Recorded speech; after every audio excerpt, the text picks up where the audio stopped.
On the day of her grand wedding, Adesawa thought she was marrying the love of her life. But before the honeymoon even began, she discovered a secret so dark, so cruel, it shattered her soul. And that night, instead of signing her new name as a wife, she signed a death certificate. Her own. From the moment Adesawa Oluwatoyin Cole stepped out of the black limousine that glittering Saturday morning, all of Lagos held its breath. The sun blessed the sky with gold, the wind carried the scent of fresh hibiscus, and camera flashes painted the entrance of St. Gregory's Cathedral in blinding white. She was elegance. She was class. She was the picture every young girl in Lagos would cut out and paste on their bedroom wall. Her wedding gown flowed like river silk, with tiny diamonds on her veil that caught sunlight like shattered stars.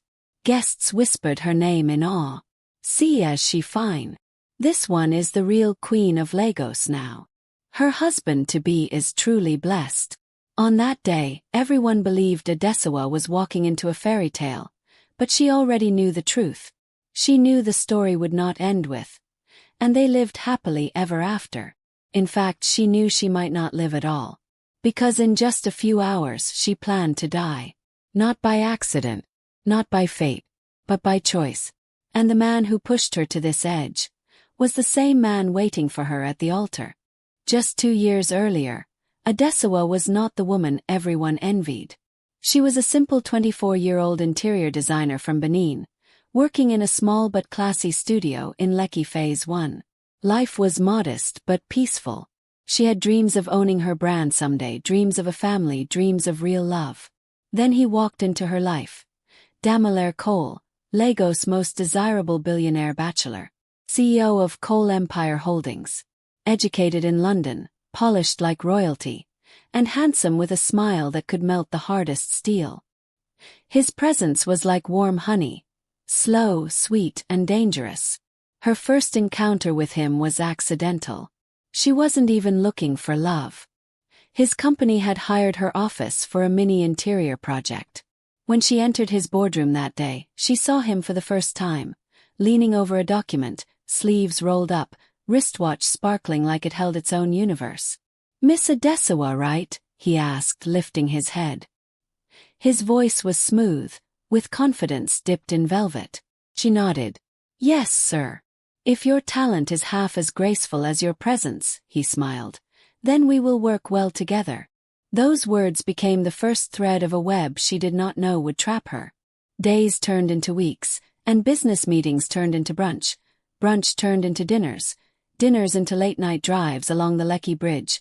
Slow music humming through his Mercedes as city lights kissed the water. He made her feel seen. He made her feel chosen. He made her feel safe. So when he knelt at Tarkwa Bay Beach months later, ocean wind in her hair, waves breaking like applause, and asked her to be his wife, she cried into his palm and whispered, "Yes, yes, I will marry you." Her life transformed overnight. Paparazzi magazine covers, charity galas, champagne, designer gowns, luxury trips to Cape Town and Dubai. She was living a dream she never asked for but learned to love. Billionaire treated her like glass. Precious, delicate, untouchable. Or so she believed. The first crack in her perfect world came 3 months before the wedding. One rainy afternoon, Adesawa went to Billionaire's mansion in Banana Island unannounced, hoping to surprise him with a special dinner she'd cooked herself. She walked in with her passcode, one he personally gave her, and stepped into a silent living room. She heard voices upstairs. A woman's voice. Laughing. Her heart fluttered, maybe his cousin. Maybe a staff member. She told herself, refusing to assume the worst. But as she climbed halfway up the stairs, she froze. She heard her fiancé's voice. Low, intimate, and, "You know you're the only woman I'll ever truly love, my queen." Adesawa's heart stopped. Another woman giggled. "So what about that, your bride-to-be?" Billionaire chuckled. "Adesawa. She's perfect for the image. Press loves her. She's obedient, classy, from a respected family. She's exactly what the board wants. But you," he paused and the sound of a kiss followed, "you are the one I want." Something in Adesawa shattered so loudly inside her chest she swore they could hear it upstairs. She felt her knees weaken, her stomach twist in slow poison. Tears rushed to her eyes, but she covered her mouth to stop her sob. She didn't wait to see who the woman was. She turned, walked back down the stairs as quietly as she could, and left through the back door. Her surprise dinner still warm in its basket. That night, for the first time, she realized something horrifying. She didn't know the man she loved. Not at all. But she kept quiet. Why? Because love makes fools of the wise and prisoners of the strong. She convinced herself it was a mistake, maybe a phase, maybe stress, maybe anything. She swallowed her pain and kept smiling for the cameras, for society, for her parents, for her dreams. After all, no relationship is perfect, she told herself. But fate wasn't done ripping illusions apart. 2 weeks before the wedding, she found the second truth, the one that broke her completely. Adesewa visited Damilaire's private study to drop off a file. While placing it on his desk, she accidentally knocked over a folder. Papers spilled across the carpet. As she bent to pick them up, her eyes caught a signature. Her own father's signature. Confused, she scanned the document. It was a business transaction. 5 years old. Her father had sold 20% of his company shares to Damilaire's father. She frowned. Why didn't anyone tell her this? Curiosity led her deeper. She opened the next document. And then the next. Her blood ran cold. She discovered that her engagement wasn't fate, wasn't romance, wasn't destiny. It was a contract. Merger. Her father's company was once failing. Damilaire's father stepped in with one condition. When the time was right, their children would marry to seal a permanent business alliance. She wasn't chosen for love. She was chosen for leverage. And worse, she found a hidden clause, signed by Damilaire himself, that in the event of her death, all her inherited assets, shares, and insurance benefits would legally revert to the Cole family. Her hands trembled so violently she dropped the papers. In the event of her death. The words echoed in her skull. Now everything made sense. The affair. Timing. His sudden affection. His rush to the wedding. The expensive life he wrapped around her like silk. Silk that was actually a noose. She wasn't a bride. She was an investment. Chess piece. And soon a corpse. Adesewa did not scream. She did not confront him. She did not cry in public. She did not cancel the wedding. She smiled. He posed for photos. He tried on gowns. She kissed his cheek. She played her role. But her heart was no longer his. It belonged to vengeance now. She went to her mother's village in Benin the next day, pretending she needed wedding blessings. But in truth, she went to meet someone else. Mama Onewu, an old widow known for her wisdom and secrets. A woman whispered about for her knowledge of herbs, spirits, and strange possibilities. Adesewa sat before the old woman and confessed everything. Mama Onewu listened in silence, eyes sharp as a hawk's.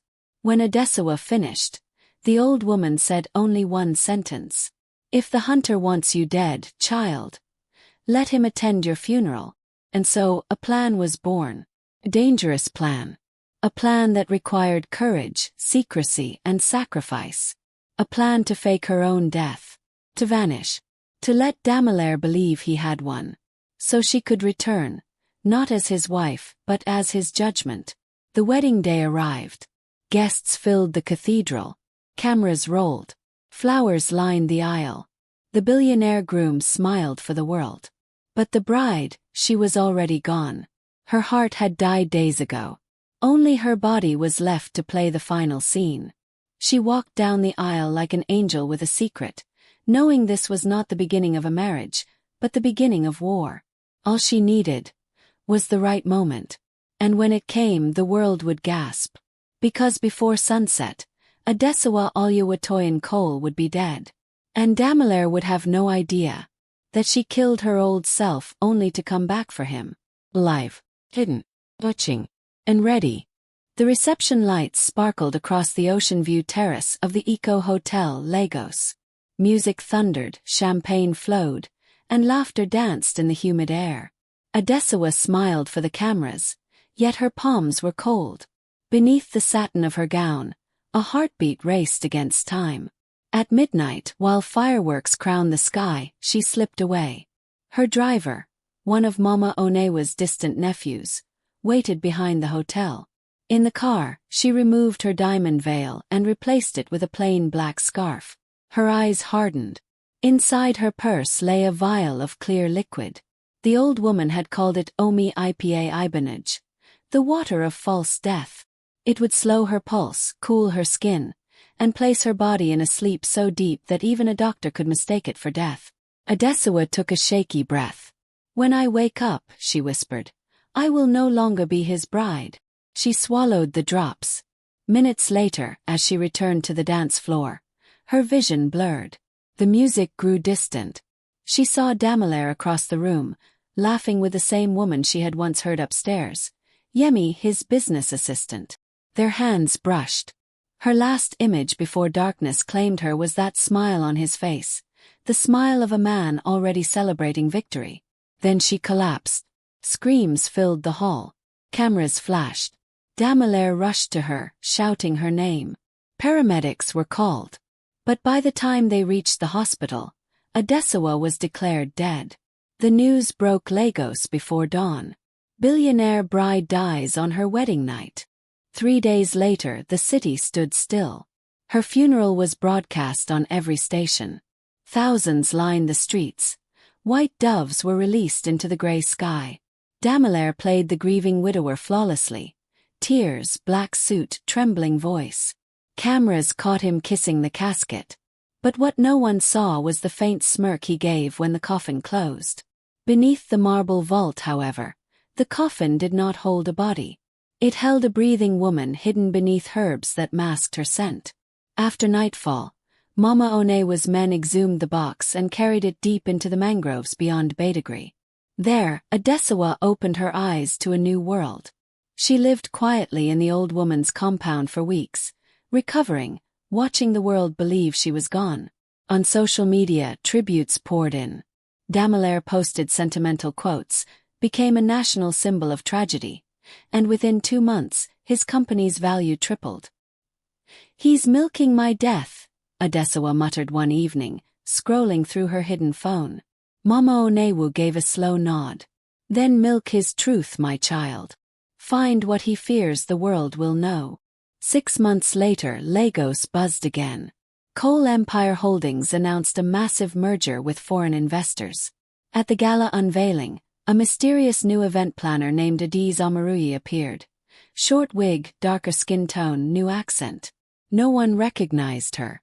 Because Adiz was Adesawa reborn.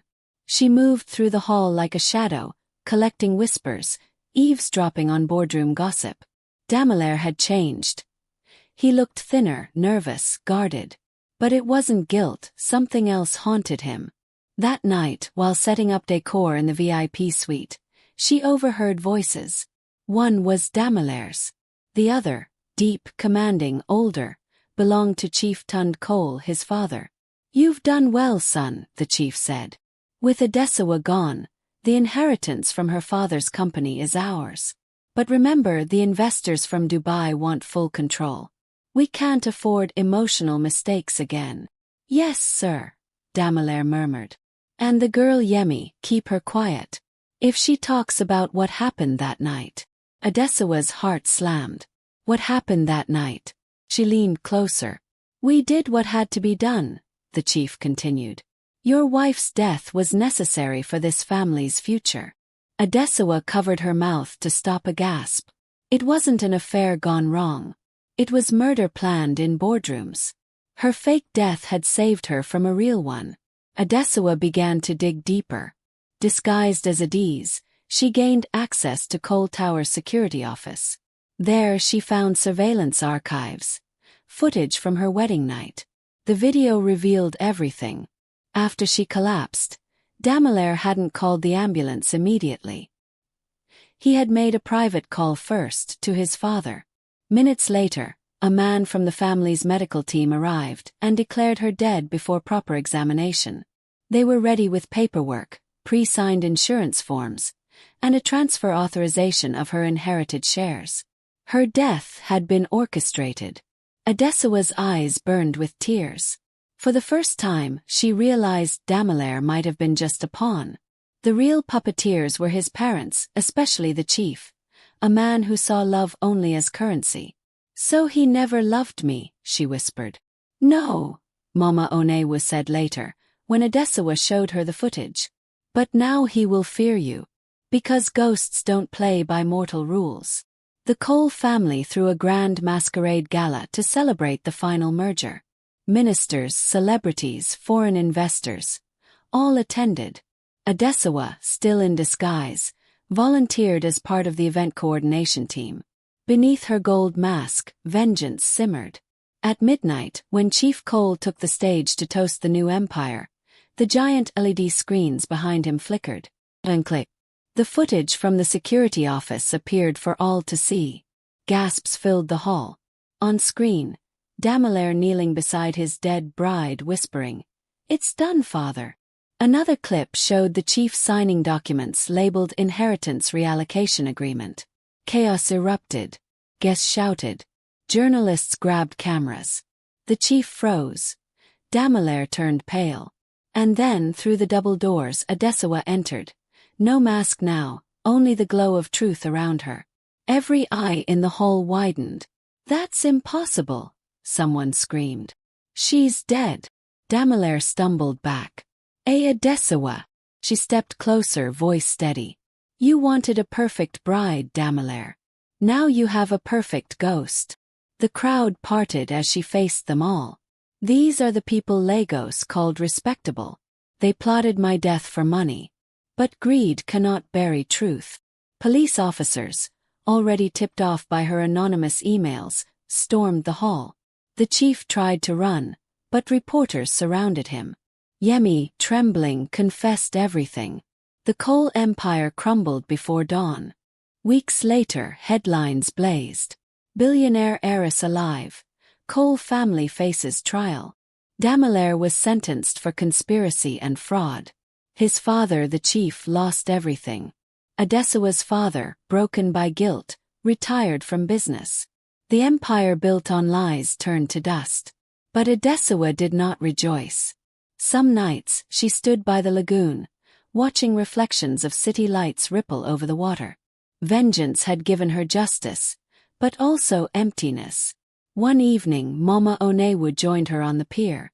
"You freed yourself, child," she said softly. "But do not let hatred be the chain that replaces marriage." Adesuwa nodded. "I thought revenge would heal me. But it only showed me how deep wounds can run." A month later, as Lagos moved on, an investigative journalist released a bombshell documentary based on Adesuwa's evidence.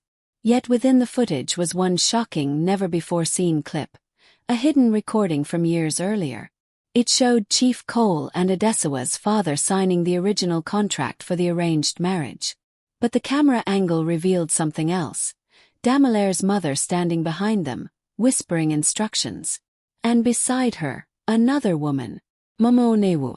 Adesuwa froze when she saw it on television. The old woman had been there the whole time. She wasn't an innocent helper. She was once the family's spiritual advisor, the same one who gave the Coles the herbs they planned to use if Adesuwa resisted the marriage. When the plan turned deadly, Mama Onewu switched sides out of guilt, saving Adesuwa instead. But she had never told the full truth. The revelation spread like wildfire. Social media exploded with comments. So the old woman was part of it. This story no day finish. Adesuwa visited Mama Onewu that night.